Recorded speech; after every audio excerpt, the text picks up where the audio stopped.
बच्चों, let's read the question. 80 ml of M by 24K2Cr2O7 solution oxidizes 22.4 ml H2O2 solution. The volume strength of H2O2 solution is. In this question, the key concept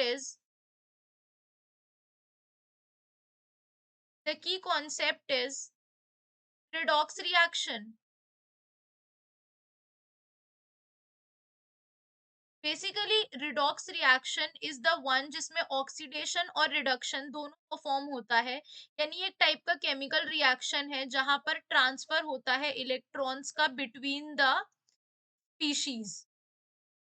तो basically if we see the question, यहाँ पे हमें कह रहा है 80 ml of m by 24K2Cr2O7 oxidise करता है इतने ml H2O2 को। वॉल्यूम स्ट्रेंथ की अगर हम बात करते हैं तो लेट अस सपोज कि H2O2 का वॉल्यूम स्ट्रेंथ हमने 20V माना, तो यानी कि 1 लीटर सैंपल ऑफ H2O2 में 20 लीटर O2 है। इसका क्या मतलब होता है? Volume strength. Now moving forward, let us से H2O2 ये किस में ब्रेक हो रहा है? H2O प्लस हाफ ऑक्सीजन में।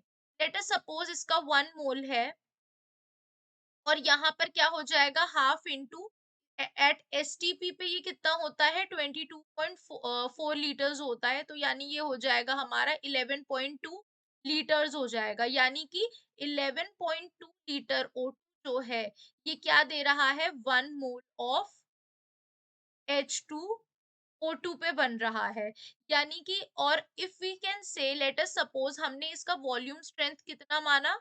हमने इसका वॉल्यूम स्ट्रेंथ V माना, तो अगर इतने लीटर पे इतना मोल H2O2 दे रहा है, दैट सिंपली मीन्स कि V लीटर पे कितना देगा? V लीटर पे ये देगा 1 bye 11.V mole of H2O2, यानी कि हमारी मोलैरिटी क्या हो जाएगी यहाँ पे? अगर हम बात करते हैं मोलैरिटी की, it will be V by 11 point, ये हमारी मोलैरिटी हो जाएगी। Now moving forward to the equation, first of all हमसे क्या कहा जा रहा है? दैट K2Cr2O7 प्लस H2, ये क्या दे रहा है? ऑक्सीजन, और ये Cr+3 में कन्वर्ट हो रहा है। यहाँ पर अगर हम बात करते हैं इसमें +6 होता है, की जो चार्ज होता है ऑक्सीडेशन स्टेट दैट इज +6 और यहाँ +3 है, यानी कि चेंज कितने का आया? 3 का आया, यानी n फैक्टर कितना हो गया?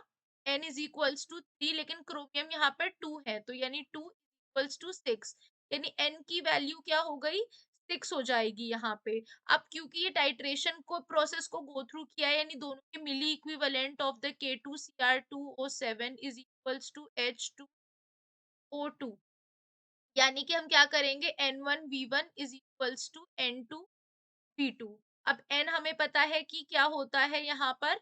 N into molarity into V equals to, we can say यहाँ पर N2 इंटू वॉल्यूम 2 हमने ले लिया 22.4 ले लिया।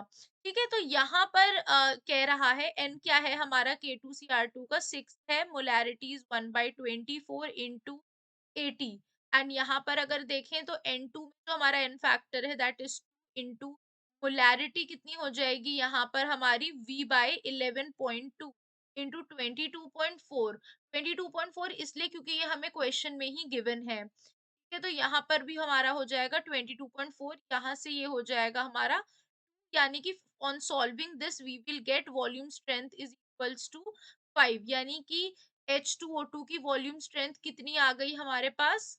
5 आ गई। Therefore V is equals to 5 is the correct answer. Hope you guys understand. Thank you.